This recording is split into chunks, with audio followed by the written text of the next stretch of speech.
تو پتھر ایسا تھا اللہ کی طرف سے کہ وہ خود ہی اوپر چلا جاتا تھا، خود ہی نیچے آ جاتا تھا، سائڈ پر وہ اللہ تعالیٰ کی طرف پروٹوکول تھا۔ آج بھی وہ پتھر بیت اللہ کے قریب جو ہے اسی پورشن کے اندر وہاں پر نصب ہے۔ اور میں نے اس بھائی سے پوچھا پتھر آپ نے دیکھا؟ انہوں نے کہا میں نے پتھر دیکھا، ابراہیم علیہ السلام کے پیر اس پر لگے ہوئے ہیں۔ میں نے کہا پیر کا سائز کیا ہے؟ اس نے کہا تقریباً اتنا سائز ہے پیر کا۔ ابراہیم علیہ السلام کے دونوں پیر قیامت تک کے لیے اللہ تعالیٰ نے محفوظ کر دیا اس پتھر کے اوپر۔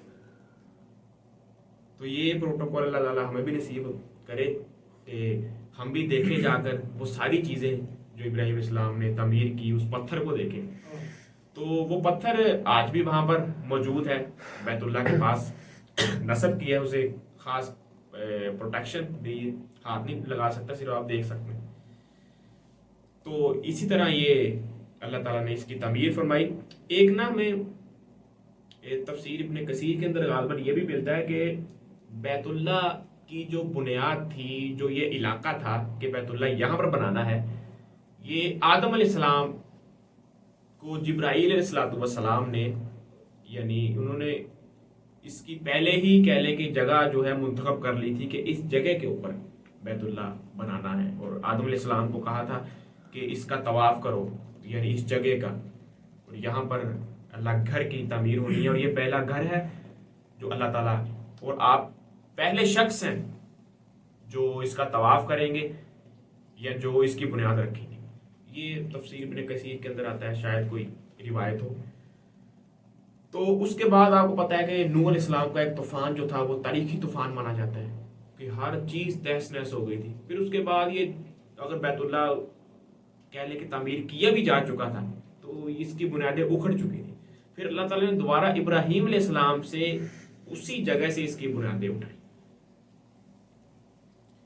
ربنا وجعلنا مسلمین لک، ابراہیم علیہ السلام نے دعا کی اے ہمارے پروردگار ہمیں اپنا فرما بردار بنا لے، ومن ذریاتنا امتا مسلمات لک، اور ہماری اولاد میں سے بھی ایک جماعت کو اپنا فرما بردار رکھنا، وآرینا مناسکانا وتب علینا، اور ہمیں حج کے مسائل سکھا، یعنی اب ہم نے بیت اللہ کی تعمیر کی ہے، ہمیں حج کے مسائل بھی سکھا، وتب علینا، اور ہماری توبہ قبول فرما، انکا انت التواب الرحیم، بے شک تو خوب توبہ قبول کرنے والا اور رحم کرنے والا ہے۔ انہوں نے کون سا کوئی گناہ کیا تھا؟ بلکہ وہ تو اللہ تعالیٰ سے دعائیں کر رہے ہیں کہ اے اللہ ہم تو حقیر سے لوگ ہیں، یہ اتنی بڑی خدمت انہیں ہم سے کیسے لے لی؟ ہم تو اپنے آپ کو اس قابل نہیں سمجھتے کہ تیرے گھر کی بنیاد ہم رکھیں۔ تو وہ دعائیں کرتے جا رہے ہیں اللہ تعالیٰ سے، اور یہ کہتے جا رہے ہیں کہ اے اللہ ہمیں بھی اپنا فرما بردار بنا لے، اور ہماری اولاد میں سے بھی ایک جماعت کو اپنا فرما بردار بنا لے۔ تو اولاد میں سے تو اللہ تعالیٰ نے پیچھے اس بات کو کلیئر کر دیا کہ اولاد کی صورت میں بنے گی اگر وہ ظالم نہیں ہوگی۔ تو یہ بھی ابراہیم علیہ السلام کا بہت بڑا حوصلہ تھا کہ وہ اپنے لخت جگر یعنی حضرت حاجرہ علیہ السلام کو ایک ویران وادی کے اندر چھوڑ کر چلے گئے تھے۔ اللہ تعالیٰ کا حکم تھا کہ اپنی بیوی اور اپنے بیٹے اسماعیل، آپ کو پتا ہے کہ اللہ تعالیٰ نے ابراہیم علیہ السلام کو کتنے سال بعد اولاد دی؟ 87 سال کی عمر میں پہلا بیٹا دیا اسماعیل علیہ السلام۔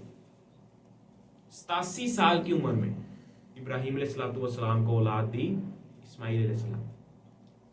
اور جب آپ 97 یا 98 سال کے ہوئے اور آپ کا بیٹا 10-12 سال کا ہوا تو اللہ تعالیٰ نے حکم دیا کہ اسے ذبح کرو۔ پہلے ازمائش، دوسری ازمائش، 87 سال کے بعد جو بیٹا دیا اس سے بھی کہا کہ ذبح کرو۔ پھر اللہ تعالیٰ کے حکم سے آپ اپنی بیوی کو حضرت حاجرہ کو اور اسماعیل علیہ السلام کو اس وادی میں چھوڑ آئے تھے۔ اس وقت آپ نے یہ دعائیں کی تھی جو ہم نے پیچھے ڈسکس کی کہ اس شہر کو امن والا شہر بنا دیں، اور یہاں کے رہنے والوں کو جو اللہ پر ایمان رکھتے ہیں، جو روز آخرت پر ایمان رکھتے ہیں، انہیں رزق عطا فرما۔ یہ اس وقت آپ دعائیں کر رہے ہیں، اور آپ نے پلٹ کے بھی نہیں دیکھا کہ ایک ویران وادی ہے، وہاں پر نہ کوئی مکان ہے نہ کوئی لوگ رہ رہے ہیں، صرف دو لوگوں کو، ابراہیم علیہ السلام اپنی بیوی کو اور اپنے بیٹے کو ویران وادی میں چھوڑ کر آگے۔ آج بھی اگر آپ یعنی جہاں پر بیت اللہ کی تعمیر کی گئی ہے، آج بھی آپ اگر اس جگہ کو دیکھیں گے تو وہ اس کے چاروں طرف پہاڑ ہیں۔ بارش کا پانی، اگر بارش وہاں پر خوب بارش پڑ جائے تو بیت اللہ میں بہت زیادہ پانی جمع ہو جاتا ہے۔ اب تو وہ بھائی مجھے بتا رہے تھے کہ انہوں نے موٹروں کا انتظام کیا ہے، وہاں پر موٹریں انہوں نے اتنی ہیوی لگائی ہیں کہ بارش جتنی مرضی پڑ جائے وہ پانی کو نکال دیتے ہیں۔ لیکن ایسے حالات بھی گزرے ہیں تاریخ میں کہ لوگ تیر کر بیت اللہ کا طواف کرتے تھے۔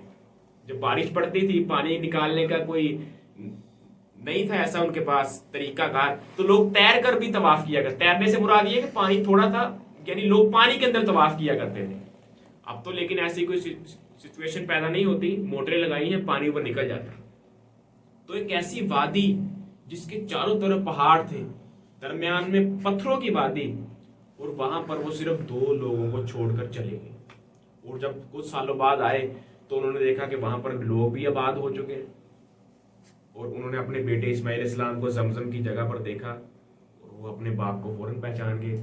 انہوں نے نہیں زبان پر شکوہ لایا کہ ابا تم تو ہمیں چھوڑ کے چلے گئے تھے جیسے ہم لوگ کرتے، بلکہ جب والد دوبارہ آئے ہیں انہوں نے جو حکم دیا ہے، بیٹے نے کہا کہ ٹھیک ہے ابا میں آپ کے ساتھ۔ ربنا وابعث فیہم رسولا منہم یتلو علیہم آیاتک، اور انہوں نے ایک دعا یہاں پر یہ بھی کی کہ اے اللہ انہی میں سے ایک رسول مبعوث فرما جو انہیں تیری آیات پڑھ کر سنائے، وَيُعَلِّمُهُمُ الْكِتَابَ وَالْحِکْمَةَ، اور انہیں کتاب اور حکمت سکھائے، وَيُزَکِّیہم، اور انہیں پاک کرے، اِنَّکَ أَنْتَ الْعَزِیزُ الْحَکِیم، بے شک تو بڑا رحیم اور حکیم ہے۔ تو یہاں پر ابراہیم السلام نے کئی دعائیں کی، اس میں ایک یہ دعا تھی جو اللہ تعالیٰ نے قبول فرمائی کہ ان میں ایک ایسا نبی بھیج جو انہی میں سے ہو، جو انہیں تیری آیات پڑھ کر سنائے۔ اب دیکھیں کہ اللہ تعالیٰ نے لاج رکھی ابراہیم علیہ السلام کی اس دعا کی کہ اللہ تعالیٰ نے مکہ کے اندر عربوں میں انہی کی زبان میں پیغمبر بھیجا، محمد رسول اللہ صلی اللہ علیہ وسلم، جو انہیں اللہ کی یاد پڑھ کر سناتا تھا۔ تو ایک مسند احمد کے اندر بھی روایت ہے، ابو امامہ رضی اللہ تعالیٰ عنہ نے رسول اللہ سے پوچھا کہ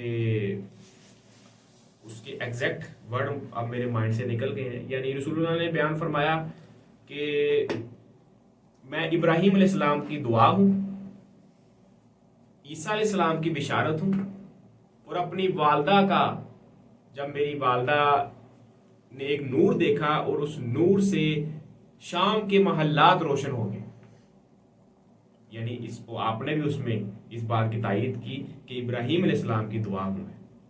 ابراہیم علیہ السلام نے بھی دعا کی تھی اور اللہ تعالیٰ نے ان کی دعا قبول بھی فرمائی۔ اللہ تعالیٰ سے دعا ہے کہ ہم نے جو بھی پڑھا سنا، اللہ تعالیٰ ہمیں اس پر عمل کی توفیق عطا فرمائے۔ وآخر دعوانا الحمد للہ رب العالمین وما تقبل منا انہ انت السمیع العلیم۔